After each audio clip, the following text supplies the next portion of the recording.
जी, बिल्कुल। यहाँ पे जीसी वुमेन यूनिवर्सिटी में जॉब फेयर और एक्सपो 2024 ज़ोरों शोर से जारी है। यहाँ पे बहुत ज़्यादा स्टॉल लगे हुए हैं। एक बड़ा ही अच्छा स्टॉल है जो कि जीसी वुमेन यूनिवर्सिटी ने लगाया है साइकोलॉजी डिपार्टमेंट के हवाले से। यहाँ पे कुछ स्टूडेंट्स मौजूद हैं, इनसे जानते हैं।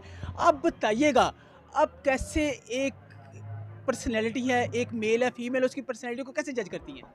बेसिकली हमारी फील्ड में जजमेंट नहीं होती, हमने बस लोगों को ऑब्ज़र्व करना होता है कि उनकी मेंटल हेल्थ कैसी है, लोग किस तरह से लोगों से बिहेव करते हैं, या हम बस बेसिकली उनके बिहेवियर्स के थ्रू उनको जज जज नहीं करते हैं। बस हम ये देखते हैं कि लोग किस तरह के हैं, उनकी पर्सनैलिटी कैसे है। हम लोग को ऑब्जर्वेशन से काफ़ी ज़्यादा आइडिया हो जाता है कि लोग किस तरह से, ऑब्वियसली वो हमारी स्टडी का पार्ट भी है। और इसके साथ साथ थोड़ा-सा हमें कुछ ऐसी चीज़ें सिखाई जाती हैं कि हमने लोगों को कैसे डील करना है। और सबसे बड़ी बात, साइकोलॉजी लोगों के लिए बहुत गलत कॉन्सेप्ट है इसका कि वो मेंटल हेल्थ जिनकी नहीं सही होती है उनको ही है, लेकिन नॉर्मली लोगों को डिप्रेशन एंजाइटी भी होता है, तो उनको भी साइकोलॉजिस्ट से कंसल्ट करना चाहिए। बेसिकली यहाँ पर पाकिस्तान में इस चीज़ का इतनी अवेयरनेस नहीं है। लोग समझते हैं कि बस वही लोग साइकोलॉजिस्ट के पास जाते हैं जिनको कोई बहुत ज़्यादा इश्यूज़ होते हैं, लेकिन नॉर्मल जो डेली लाइफ इश्यूज़ है उनको कोई कंसीडर नहीं करता। अच्छा, तो मुझे हम बताइएगा, साइकोलॉजी में हम हमारी जो रूटीन हमारी लाइफ है, जब हम फीमेल हैं, मेल हैं, हाउसवाइफ हैं, स्टूडेंट्स हैं, आप सब एंजाइटी डिप्रेशन में हैं, तो उसका क्या सॉल्यूशन है और क्या मैसेज देना चाहेंगे आवाम को कि किस तरह से बंदा रिलैक्स है? बेसिकली वही बात है कि जैसे हमारी कंट्री की सिचुएशन है या कोई भी डेली लाइफ प्रॉब्लम्स हैं उसके अकॉर्डिंग मुश्किल हो जाता है लोगों को, छोटी छोटी बातों पे टेंशन हो जाती है। उसके लिए यही है कि आप अगर कोई ज़्यादा इशू आ रहा है जिससे आपकी सोशल लाइफ डिस्टर्ब हो रही है तो आप किसी से कंसल्ट कर लें। और अगर आप नहीं कर सकते तो कुछ छोटी छोटी टेक्निक्स होती हैं, उनके थ्रू आप खुद को काम रखें, बिकॉज आपकी सेहत आपके लिए सबसे ज़्यादा ज़रूरी है। जैसे हमारी फिजिकल हेल्थ हमारे लिए ज़रूरी है, वैसे हमारी मेंटल हेल्थ भी ज़रूरी है। मेंटल हेल्थ नहीं सही होगी तो उससे हमारी फिजिकल हेल्थ पे बहुत अफेक्ट आएगा। फिर वही बात है, जो लोग ज़्यादा टेंशन लेते हैं उनका बीपी का इशू हो जाता है, हेडेक रहती है ऑल टाइम, और नोज़िया वगैरह ये सब होता रहता है। तो उस सिचुएशन में यही है कि आप खुद को काम रखें और कुछ ऐसी टेक्निक्स हैं जिनको अपने ऊपर अप्लाई करके आप खुद को नॉर्मल रख सकते अच्छा, हैं। मैंने बड़ा सुना हुआ कि जो एंजाइटी डिप्रेशन में का पेशेंट होता है उसको सबसे पहले तो क्रैम्प्स पड़ना शुरू हो जाते हैं, फटीग करना शुरू हो जाती है। अच्छा मैडम, मुझे बताइएगा कि जो एंजाइटी डिप्रेशन के पेशेंट हैं रूटीन में, उनमें देखने में आया है कि उनको क्रैम्प्स पड़ना शुरू हो जाते हैं, लो बैक पेन शुरू हो जाती है, उनको उनको उनको उनको ऐसे फील होता है कि जैसे ना वो दुनिया का सारा बोझ उनके सर पे है। तो उनके लिए मेडिकेशन ज़रूरी है या आपका जो ये सेशन होता है ये ज़्यादा ज़रूरी है? क्या कहना चाहेंगे इसमें? जी, अस्सलाम वालेकुम। मैं सायरा ख़ान हूँ, अप्लाइड साइकोलॉजी डिपार्टमेंट से मेरा ताल्लुक़ है। ओके। देखिए, जहाँ तक बात है एंग्ज़ायटी डिप्रेशन की, ये उसी तरह से है जिस तरह से दूसरी फ़िज़िकल बीमारियाँ हैं, उनमें नज़ला, खाँसी, बुखार हो जाता है। आप लोगों को कभी वो खुद ही आराम आ जाता है, कभी आपको मेडिसिन लेनी पड़ती है या आपको कोई टोटका इस्तेमाल करना पड़ता है। तो इसी तरह से जो एंग्ज़ायटी या डिप्रेशन के अगर आपको एपिसोड्स आते हैं या आप शिकार हैं उसका, पहली बात तो ये कि आप वो एंग्ज़ायटी डिप्रेशन एकदम से शुरू नहीं हो गया होता। जो आप क्रैम्प्स की बात कर रहे हैं या फिज़िकल सिम्पटम्स की बात कर रहे हैं, ये बहुत बाद में जाके आती है। इसका मतलब है कि उसने छोटी-छोटी जो बातें हैं जिस पे उसको एंग्ज़ायटी होना शुरू हुई, उसको फ़ोकस ही नहीं किया बल्कि उसको इग्नोर करता रहा और बात यहाँ तक पहुँच गई।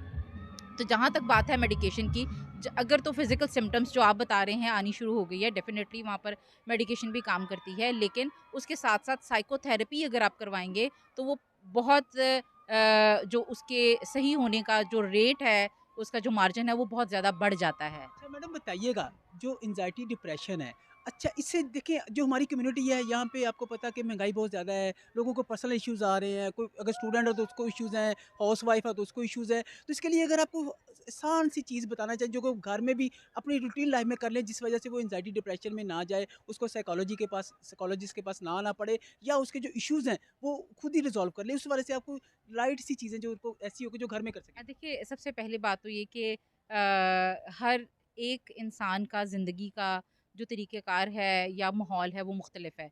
हम ये नहीं कह सकते कि सारी एक ही तरकीब है जो सब पे अमल कर सकती है।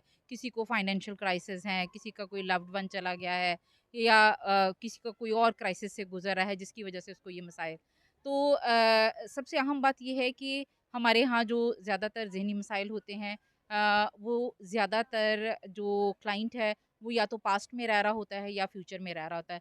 प्रेज़ेंट को वो फ़ील ही नहीं करता।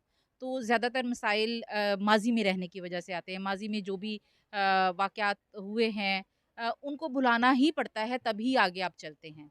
ठीक है? फिर आपका आपकी मज़हब के साथ, आपकी लगाओ बड़ा अहम है। फिर ये कि आप अपने लेज़र टाइम में क्या करते हैं, किस तरह से अपने आप को रिलैक्स करते भी हैं कि नहीं करते। अल्लाह का शुक्र अदा कितना करते हैं, लोगों का शुक्र अदा कितना करते हैं। ये सारी चीज़ें इंसान को ज़हनी तौर पर सेहतमंद रखने के लिए बड़ी ज़रूरी हैं। अच्छा मैडम, लेकिन लास्ट हम सॉरी लास्ट क्वेश्चन जी, आपके इस वाले से कि जो जो मैंने फील किया है या जो डॉक्टर्स से जो जो बंदा एंजाइटी डिप्रेशन में जाता है तो उसको सबसे पहले स्टोमिक का मसला बनता है।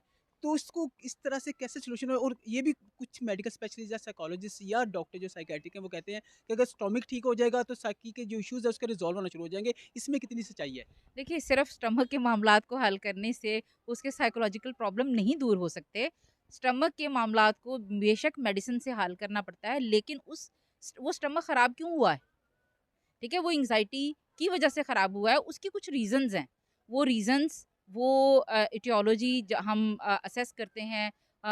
असेसमेंट हमारे के लिए हमारे पास बहुत सारे टूल्स हैं। वो किस लेवल का है, फिर उस लेवल को मद्देनज़र रख के हमने उसके लिए थेरेपी डिसाइड करनी होती है कि हम इसे किस थेरेपी से ठीक करें। कुछ हमारी रिलैक्सेशन थेरेपीज़ हैं, कुछ हमारी स्पेसिफ़िक किस्म की थेरेपीज़ हैं। तो उन सारी थेरेपीज़ से उसे गुज़ार कर अगर उसका स्टमक मेडिकेशन से ठीक हो गया है, तो इसका ये मतलब नहीं है कि उसकी एंग्ज़ायटी खत्म हो गई। ठीक है? एंग्ज़ायटी खत्म करने के लिए एंग्ज़ायटी की रीज़न्स को खत्म करना पड़ेगा। जी, देखिए जी मैडम प्रोफेसर हैं जीसी यूनिवर्सिटी साइकोलॉजी डिपार्टमेंट में। उनका यही कहना है कि साइकोलॉजी जो साइकी के इश्यूज़ हैं ये एक मेजर इशू है। जैसे हमने अपनी फिजिकल हेल्थ को मेंटेन रखते हैं इसी तरह हमें मेंटल हेल्थ को भी मेंटेन रखना चाहिए। इसी तरह एक स्टूडेंट मेरे साथ मौजूद हैं, इनसे जानते हैं आप कौन से सेमेस्टर में हैं यहाँ पे? मैं 8th सेमेस्टर में हूँ। अच्छा आप बताइएगा कि जब भी आपने मेरी साइकोलॉजी पे आपके कुलीग ने मुझे बड़ा अच्छा ऑब्जर्व किया है तो ये कैसे राइटिंग से आप ऑब्जर्व कर लेती हैं? बेसिकली जो इंसान है मेरे हिसाब से वो बहुत सारी ऐसी चीज़ें करता है जिससे हम उसको ऑब्ज़र्व कर सकते हैं। हम उसकी हरकत देख सकते हैं, हम उसकी कुछ चीज़ें फीलिंग्स ऑब्ज़र्व कर सकते हैं। हम ये नहीं कहते कि वो बिल्कुल ही हम उसे जाँच लेते हैं, लेकिन कुछ कुछ ऐसी चीज़ें होती हैं जिसकी वज़ह से हम देख लेते हैं कि उसकी ज़हनी हालत कैसी हो सकती है। वो कुछ ऐसी चीज़ें कर देता है। जैसे अगर आप खड़े हैं, आप बैठ जाते हैं या इस तरह की कुछ चीज़ें आप कर लेते हैं, आप टेंस होते हैं, आप खड़े हो जाते हैं, तो उस तरह की कुछ चीज़ों से हमें अंदाज़ा हो जाता है। जी, देखिए जी यहाँ पे प्रोफेसर्स भी मौजूद हैं, स्टूडेंट्स भी मौजूद हैं। सबका यही कहना है कि जो हम साइकोलॉजिकली फ़ोकस करते हैं, उनकी हरकत को देखते हैं, जब उठता है तो बैठता है तो उसमें चेंजिंग आ जाती हैं। इस हवाले से जी बड़ा ही अच्छा इनिशिएटिव है, ऐसी चीज़ें होनी चाहिए। देखें अब हर बंदा परेशान है, कोई महंगाई से परेशान है, किसी को फैमिली मैटर्स हैं, किसी को स्टडीज़ के इश्यूज़ हैं।